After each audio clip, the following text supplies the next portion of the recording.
nenorėčiau, kad tai būtų finalas, bet yra tai kaip yra. Vis tiek džiugu.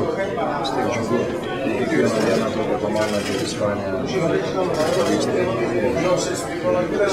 Didžiuoju savo vyrais, jie tikrai šaunuoliai, jie padarė didžiulį darbą. Labiausiai džiugina tai, kad mes suvaldėm savo emocijas, kad mes išlikom vieningi, kad mes kovojomės ir tai davė rezultatą.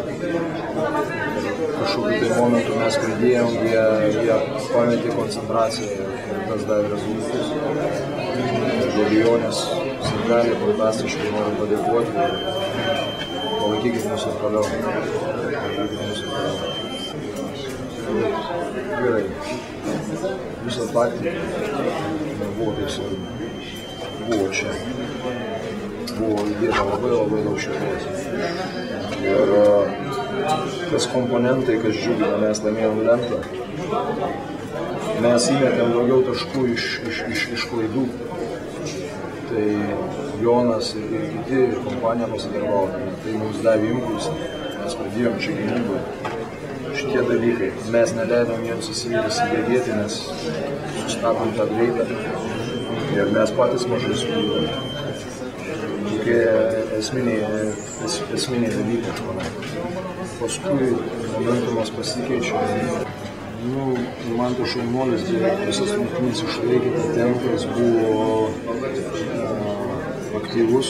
Aš manau, kad jisai žymiai geriau tvarkėsi su Rubio ir jis nepridarė mums tiek nemalonumų, kiek ankstesnėse rungtynėse. Čia turėjom pranašumą palaikymą. Ir aš manau, kad mums buvo naudingiau žaisti tas rungtynės. Žaidė, vieną kartą gauna, antrą kartą gauna, mokosi, bendrai.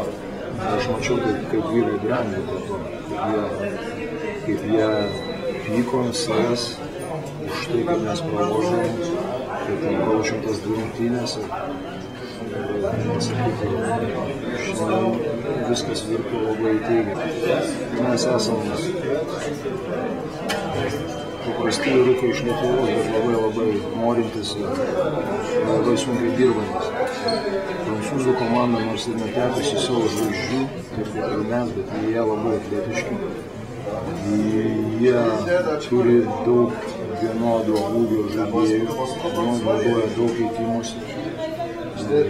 Gali tuoj pat užbėgti. Vis tiek subalansuota ir tų aukštaūgių, tų kleklerių nebus paprasta. Žaidžia kietą tokį fizišką krepšinį, primeta savo praktiką, sakysim, taip pasakyti, su Ispanijos ir bus be galo.